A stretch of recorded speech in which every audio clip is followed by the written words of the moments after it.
आप सबका दिल से यहां बहुत बहुत स्वागत, नमस्कार।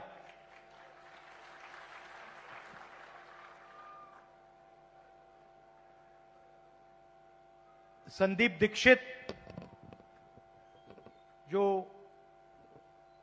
शीला जी के बेटे हैं, वो एक पॉडकास्ट, आजकल पॉडकास्ट चलती है ना, वो एक पॉडकास्ट बनाते हैं। तो उन्होंने मुझसे कहा कि मैं उनके पॉडकास्ट पे जाऊं। बातचीत होती है, वीडियोग्राफी होती है, फिर उसको मतलब YouTube पे डाला जाता है। तो मैं गया और उन्होंने मुझसे सवाल पूछा कि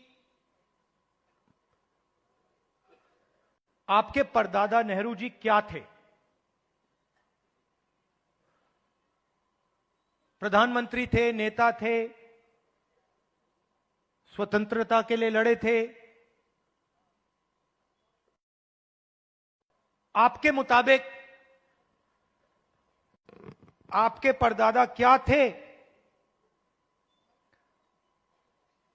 और आप उनसे क्या सीखे? कमरे में नेहरू जी की फोटो थी,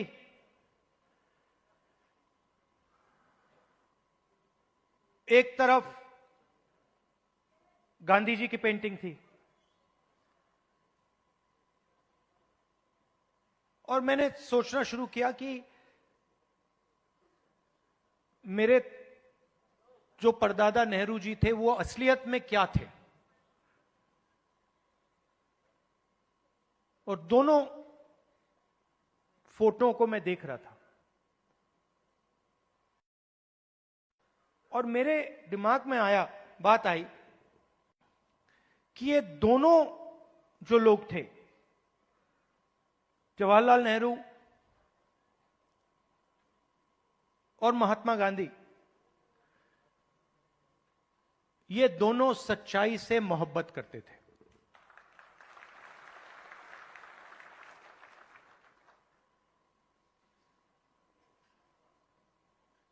और अगली लाइन में मैंने बोला, सिर्फ नेहरू जी नहीं, सिर्फ महात्मा गांधी जी नहीं, उसमें आप एक लंबी लिस्ट लगा सकते हो। उसमें आप अंबेडकर जी को जोड़ सकते हो, उसमें आप, ये लाइए जरा फोटो, उसमें आप इनको भी जोड़ सकते हो। और ये फोटो अभी मैंने देखी थी, मुझे बहुत अच्छी लगी। क्यों अच्छी लगी बताइए?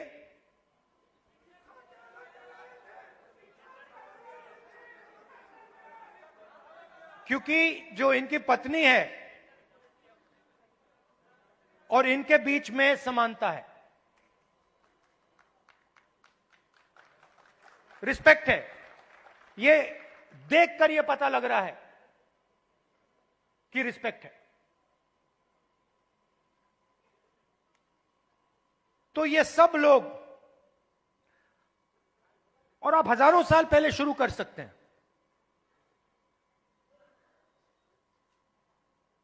बुद्ध भगवान सच्चाई से मोहब्बत करते थे, सच्चाई से दूर नहीं जा सकते थे।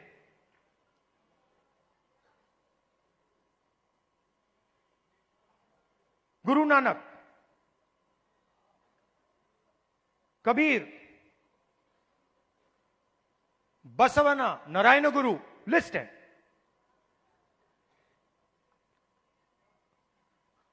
तो लोग मुझे कहते हैं कि ये संविधान 1947 में लिखा गया था, और मैं उनसे कहता हूं नहीं, यह संविधान हजारों साल पुराना है। और इस किताब के अंदर अंबेडकर जी की सोच, फूले जी की सोच, गांधी जी, नेहरू जी, गुरु नानक जी, कबीर, जिन लोगों को हिंदुस्तान मानता है और रिस्पेक्ट करता है, उनकी सोच इसके अंदर है। तो जब मैं इस किताब को, और जब आप इस किताब को ऐसे पकड़ते हो, आप 70-80 साल पुरानी किताब को नहीं पकड़ रहे हो, आप हजारों साल पुरानी विचारधारा की रक्षा कर रहे हो।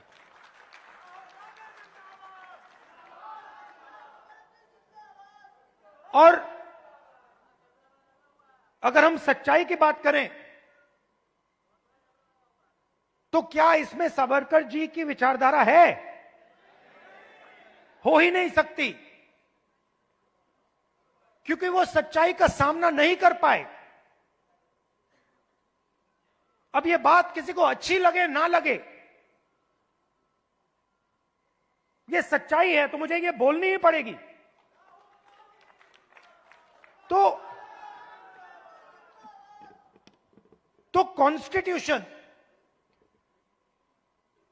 हिंदुस्तान की सच्चाई का रक्षक है, और जो हजारों सालों का जो विजडम है, जो हिंदुस्तान के लीडर्स ने, बड़े बड़े महापुरुषों ने इस देश की जनता से सीखा, वो इसके अंदर है।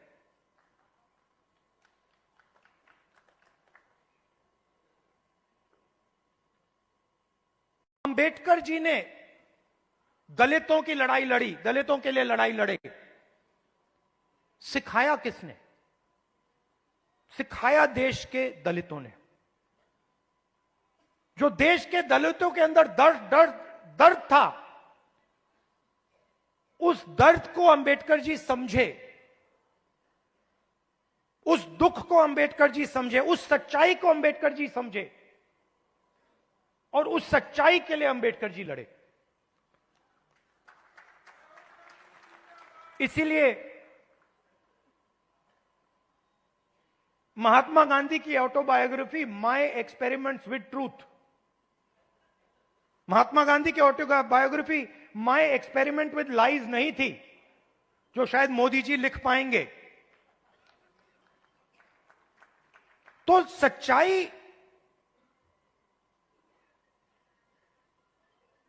की ही लड़ाई चल रही है। और आजकल क्या हो रहा है, सच्चाई बोलना हिंदुस्तान में मुश्किल है, आसान नहीं। आप देख लीजिए, हमारी पॉलिटिक्स को देख लीजिए, पॉलिटिक्स को देख लीजिए, बड़े बड़े नेताओं को देख लीजिए, बोल नहीं पाते हैं। पूरा देश जानता है कि सच्चाई ये है, और बड़े से बड़े नेता चुप हो जाते हैं। ये पूरे देश को दिख रहा है। मगर एग्जाम्पल क्या दिया? बुद्ध भगवान ने, अंबेडकर जी, गांधी जी, इन लोगों ने एग्जाम्पल क्या दिया? डरना नहीं है, जो सच्चाई है वो देश के सामने रखनी है। और यही आप लोग कर रहे हो, यही आप लोग कर रहे हो।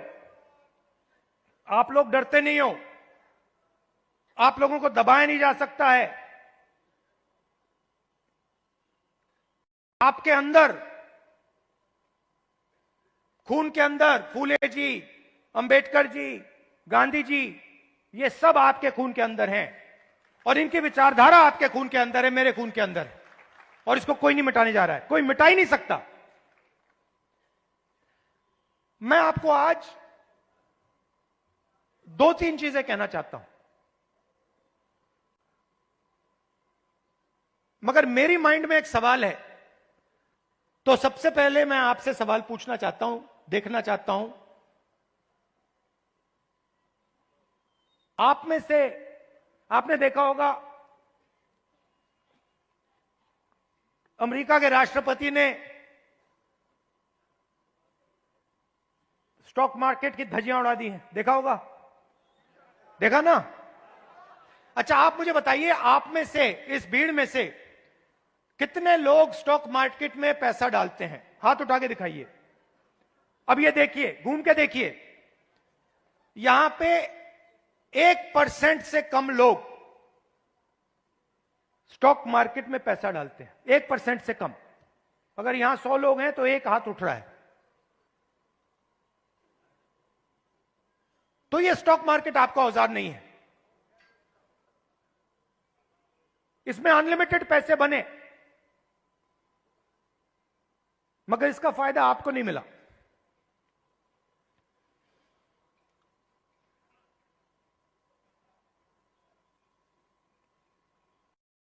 सीधी बात करूं, सीधा बोलूं, ठोक के, हमारे यहां पे केपी सिंह जी हैं। कहां है केपी सिंह जी? आइए आइए।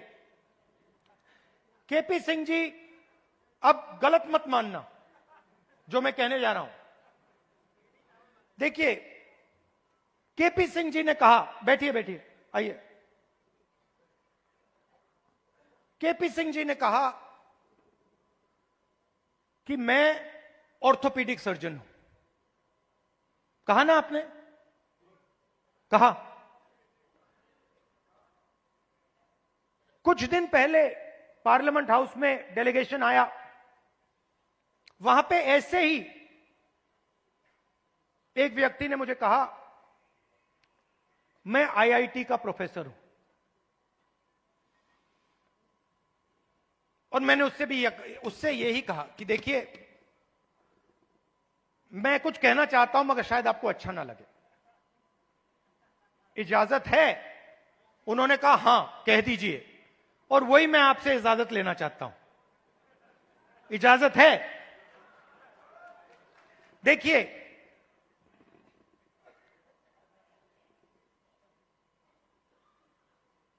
आप में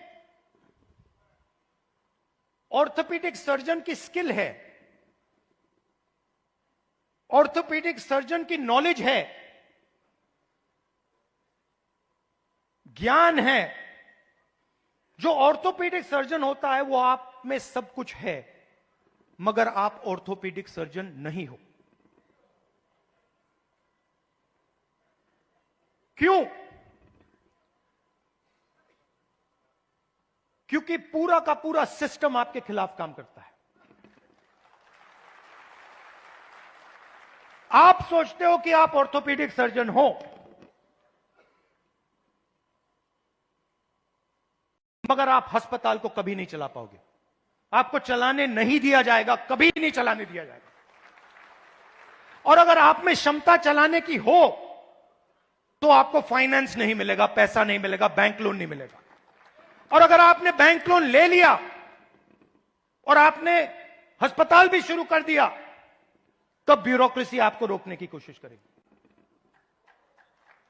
तो आपके मन में लग रहा है आपको कि मैं ऑर्थोपीडिक सर्जन हूं, मगर ऑर्थोपीडिक सर्जन के सच्चे औजार आपके हाथ में नहीं है, आपके खिलाफ काम कर रहे हैं।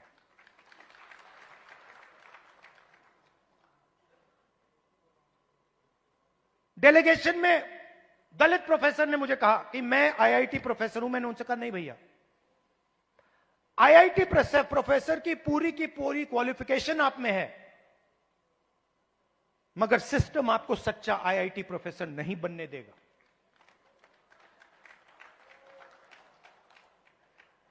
और यह सच्चाई आस्ते आस्ते आस्ते आस्ते मुझे बहुत गहराई से समझ आ गई है।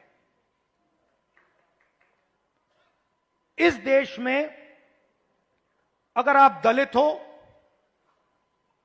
पिछड़े वर्ग के हो, आदिवासी हो, माइनॉरिटी हो, और उसमें मैं महिला भी जोड़ सकता हूं, पिछड़ा बोला, ईबीसी हो, अति दलित हो, अगर आप अपर कास्ट के नहीं हो तो आप सेकंड क्लास सिटीजन हो। और मैं ये ऐसे नहीं बोल रहा हूं, मैं सोच समझ के बोल रहा हूं, मैं पढ़ लिख के बोल रहा हूं, और मैं सिस्टम को बहुत गहराई से देखने के बाद बोल रहा हूं। मैं आपको 2-3 उदाहरण देना चाहता हूं। तेलंगाना में हमने कास्ट सेंसस किया, और बात अब तेलंगाना में कास्ट सेंसस से बहुत आगे निकल गई है।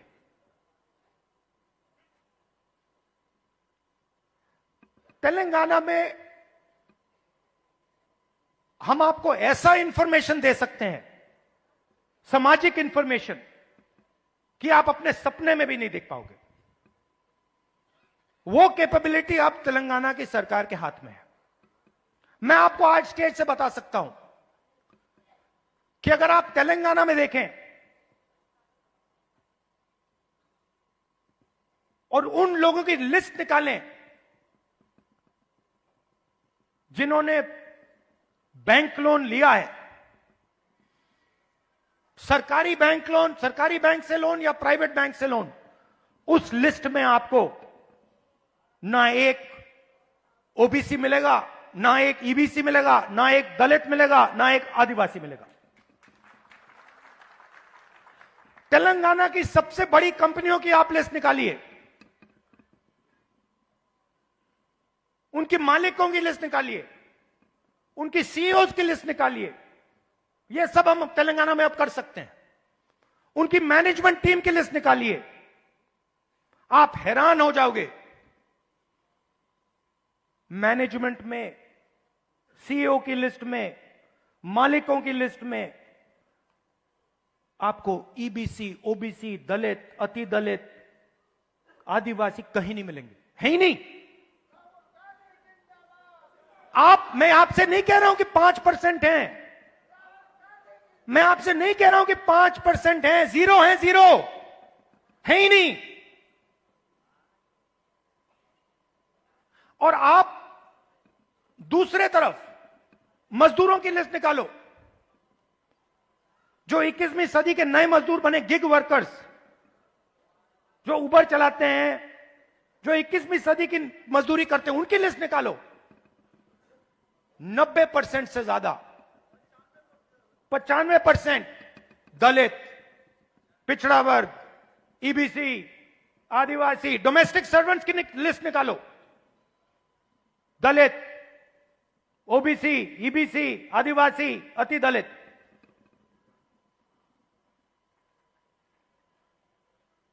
और मैं सिर्फ कंपनियों की बात नहीं कर रहा हूं, मैं अस्पतालों की बात कर रहा हूं, शिक्षा के सिस्टम की बात कर रहा हूं, सरकार की बात कर रहा हूं, कॉर्पोरेट इंडिया की बात कर रहा हूं। जहां भी आप देखो, आप हो ही नहीं।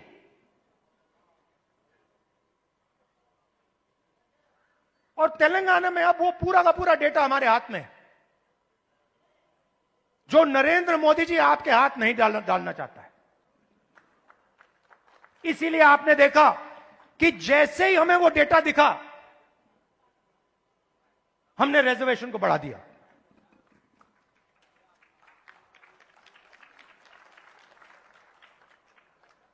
मैंने नरेंद्र मोदी जी को लोकसभा में सामने बोला, ये जो फेक दीवार बना रखी है 50% रिजर्वेशन की, इसको अगर आप नहीं तोड़ोगे तो हम इसको तोड़ के गिरा के फेंक देंगे। और दूसरी बात, इस देश के दलितों को, पिछड़ों को, ईबीसी, ओबीसी, अति दलित, आदिवासी, गरीब जनरल कास्ट के लोगों को पता लगना चाहिए कि इस देश की सच्चाई क्या है। कि 5% लोग,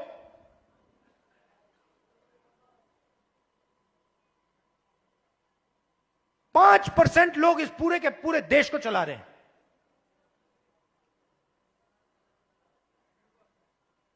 दस 15 लोग हैं जिन्होंने पूरे के पूरे कॉर्पोरेट इंडिया को पकड़ रखा है। अदानी, अंबानी, 10 नाम है, और आपका लाखों करोड़ रुपया सीधा आपके जेब में से उनके जेब में ट्रांसफर होता है। जीएसटी आप देते हो, कर्जा माफ उनका होता है। जीएसटी आप देते हो और ठग से कर्जा माफ उनका होता है।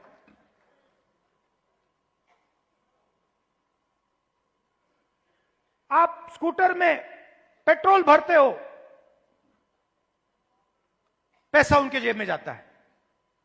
आप अपने बच्चों को कॉलेज यूनिवर्सिटी भेजते हो, पैसा उनके जेब में जाता है। आप बीमार होते हो, पैसा उनके जेब में जाता है। तो आप सबको घेर के रखा हुआ है, इसलिए आपसे सांस नहीं ली जा रही है।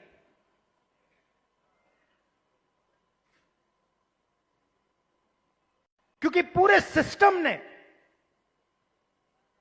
आपको घेर के रखा हुआ है, और उसमें गरीब जनरल कास्ट भी हैं। वो भी उन कंपनियों में नहीं जा सकते, वो भी डॉक्टर नहीं बन सकते, वो भी लॉयर नहीं बन सकते।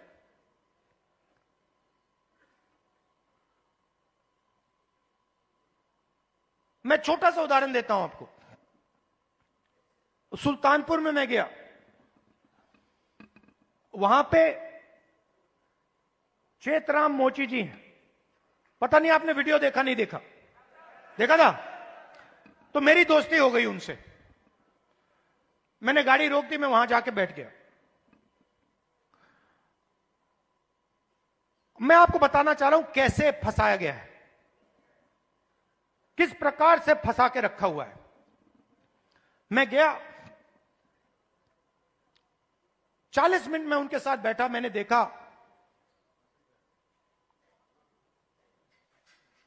कि हुनर की कोई कमी नहीं है। उनसे आप कोई भी उनको आप कोई भी जूता दे दो और कहो भैया इसको बना दो, कोई भी हो, मतलब ब्रांडेड जूता हो, ये आपने ये पहना हुआ ये हो, कुछ भी, 2-3 घंटे में वही जूता आपको मिल जाएगा, उससे अच्छा मिल जाएगा। और मैंने उनसे पूछा आप यहां कितने साल से हो? कहते हैं 40 साल से हूं राहुल जी। 40 साल। फिर मुझे देख के कहते हैं राहुल जी ये मेरा बेटा है, अब ये यहां मेरे साथ काम नहीं करना चाहता। तो मैंने कहा क्यों? और फिर सिर नीचे करके कहते हैं कि राहुल जी 40 साल में मुझे किसी ने इज्जत नहीं दी। एक ही आदमी ने, मेरे पिता ने मुझे रिस्पेक्ट और इज्जत दी थी। मैं यहां आता हूं,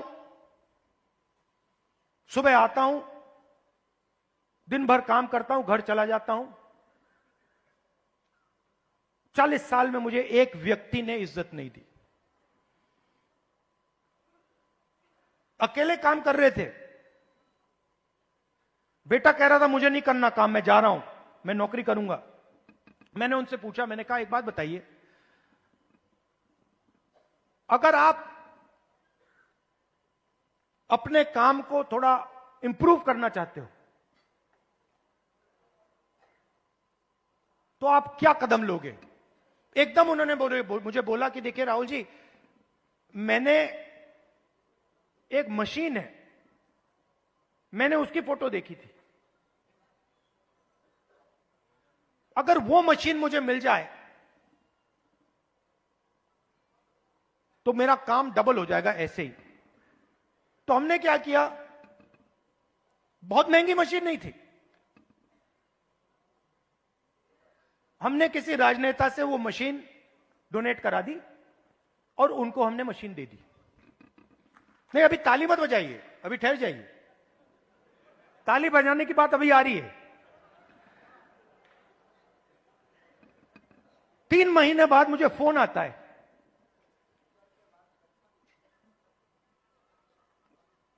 चेतराम मोची जी कहते हैं राहुल जी मैं बड़ा खुश हूं। मैंने कहा क्यों? कहते हैं राहुल जी मेरी अब 2 दुकानें हैं, 10 लोग मेरे लिए काम करते हैं।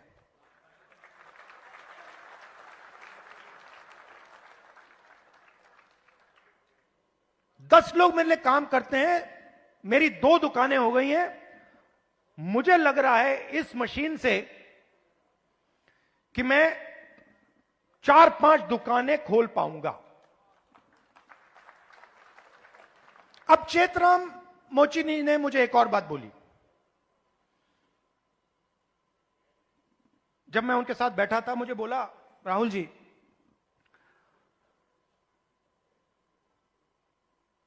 यूपी सरकार ने मुझे एक बार ट्रेनिंग पे बुलाया।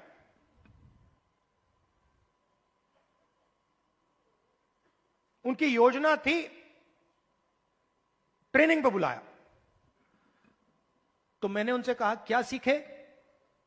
कहते राहुल जी मैं वहां गया, ट्रेनर से ज्यादा तो मुझे मालूम था।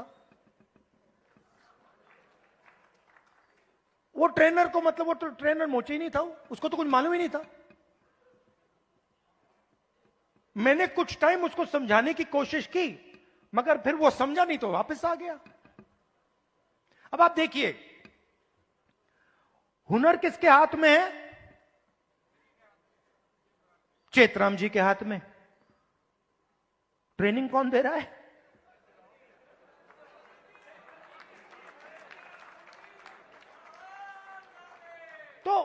तो बात समझिए क्यों? क्योंकि ट्रेनिंग का नेटवर्क कंट्रोल में है। मशीन क्यों नहीं मिल रही? बैंक का सिस्टम कंट्रोल में है।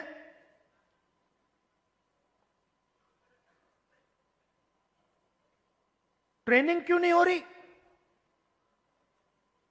क्योंकि चेतराम जी ट्रेनिंग के सिस्टम में ही नहीं है। जिसके पास हुनर है, जिसके पास ज्ञान है, वो ट्रेनिंग करा ही नहीं रहा है।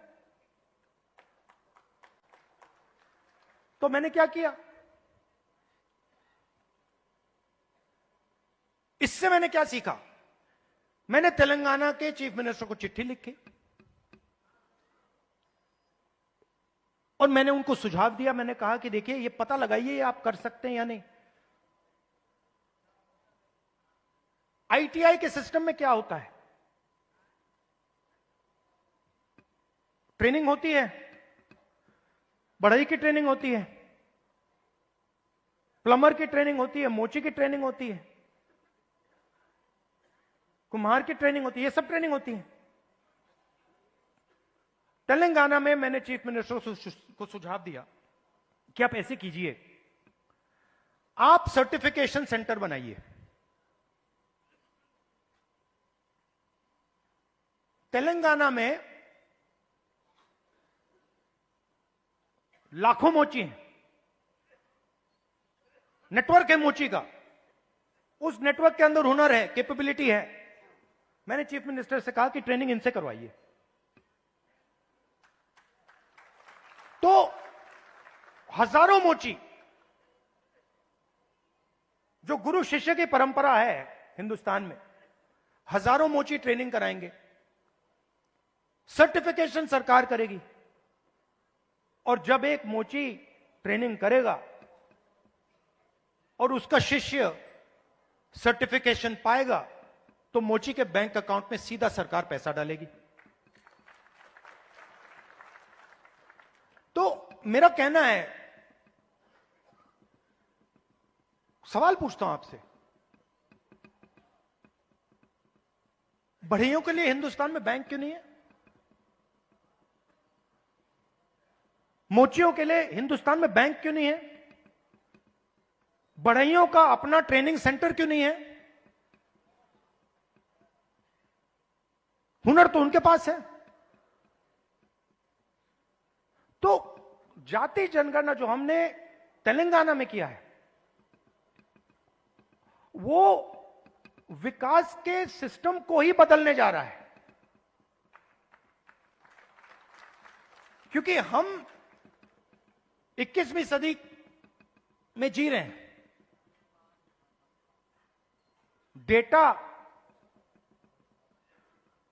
डेटा की सदी है। सब लोग डेटा की बात करते हैं। तेलंगाना में हमारे पास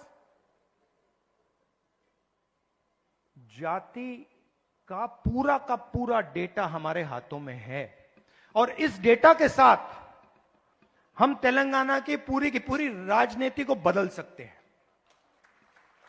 और जो सचमुच में आपका हक है, जाति जनगणना के माध्यम से वो हम आपको दिलवा सकते हैं। और सीधी सी बात है, बहुत सारे लोग कहते हैं कि भैया देखो, जाति जनगणना नहीं होना चाहिए। मोहन भगवत जी कहते हैं जाति जनगणना नहीं होना चाहिए।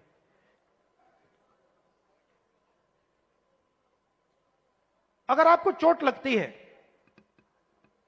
आप अस्पताल जाते हो, कभी आपसे डॉक्टर कहता है भैया एक्सरे मत करो। एक्सरे से कोई नुकसान थोड़ी होता है, एक्सरे से सच्चाई पता लगती है। वही हम कर रहे हैं।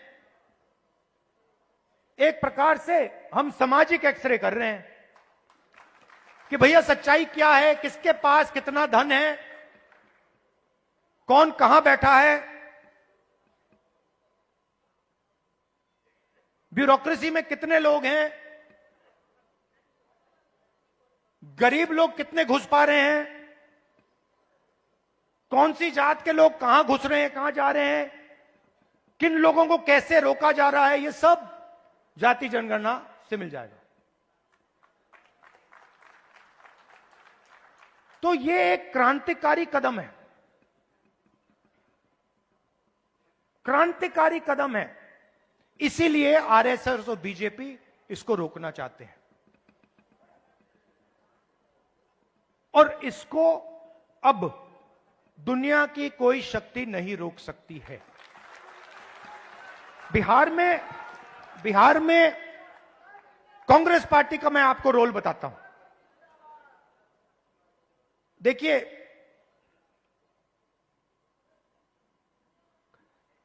कांग्रेस पार्टी की जिम्मेदारी, गठबंधन की जिम्मेदारी, जो गरीब लोग हैं, जो कमजोर लोग हैं, ईबीसी, ओबीसी, दलित, महादलित, गरीब जनरल कास्ट के लोग, इन सब को जोड़कर, इन सबको जगह देकर, इज्जत देकर, रिस्पेक्ट देकर आगे बढ़ने का काम कांग्रेस पार्टी का है। और मैं आपसे पहला व्यक्ति हूंगा जो आपसे कहेगा कि कांग्रेस पार्टी ने जो पहले काम करना चाहिए था, जिस गति से काम करना चाहिए था, जिस मजबूती से बिहार में काम करना चाहिए था, वो हमने नहीं किया। और हम अपनी गलती से समझे हैं, और अब हम बिना रुके पूरी शक्ति के साथ जो बिहार के कमजोर लोग हैं, बिहार के गरीब लोग हैं, छोटी जात, छोटी अलग अलग जो ओबीसी, ईबीसी, दलित, महादलित के लोग हैं, उन सब को हम लेकर एक साथ हम आगे बढ़ेंगे। कुछ दिन पहले हमने अपने डिस्ट्रिक्ट प्रेसिडेंट्स चुने, और मैं ये नहीं कहूंगा कि ये बहुत बड़ा कदम है, मगर ये एक जरूरी कदम है। पहले हमारे डिस्ट्रिक्ट प्रेसिडेंट्स की लिस्ट में 2/3 अपर कास्ट के लोग थे। अब हमारी नई डिस्ट्रिक्ट प्रेसिडेंट्स की लिस्ट में 2/3 ईबीसी, ओबीसी, दलित, पिछड़ा वर्ग, माइनॉरिटी के हैं।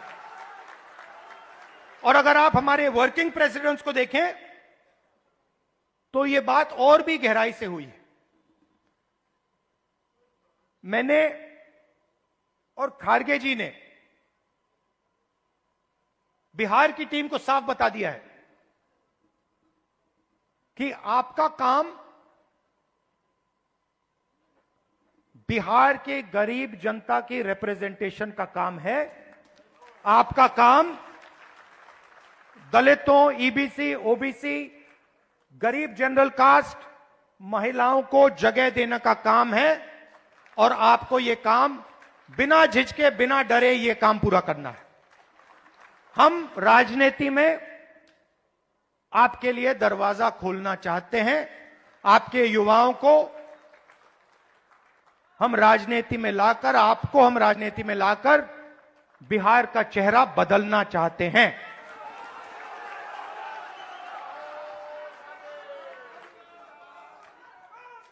जो बिहार में हुआ है, जो आज बिहार में हो रहा है, जो एनडीए की सरकार बिहार में कर रही है, चुने हुए अरबपतियों की राजनीति चल रही है, अदानी अंबानी की राजनीति चल रही है, उससे हम लड़ रहे हैं और उसको हम हराने जा रहे हैं। और हम जानते हैं कि इस देश को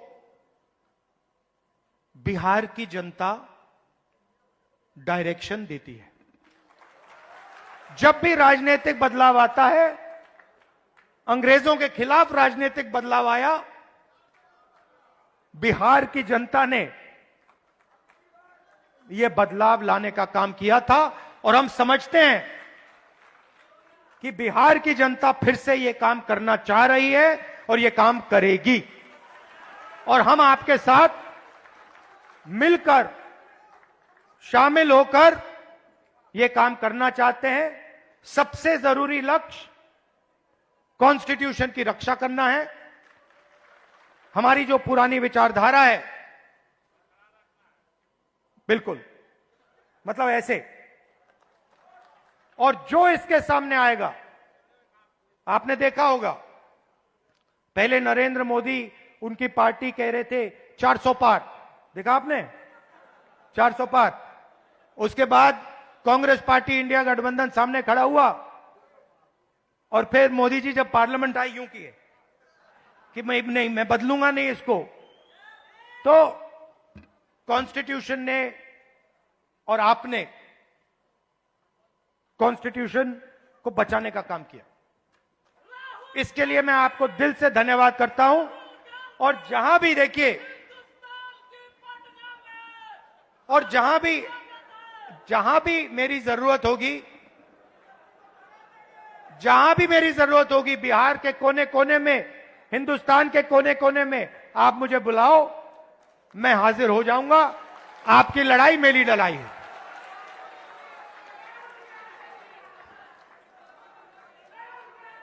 दिल से आप सबका बहुत बहुत धन्यवाद। नमस्कार, जय हिंद।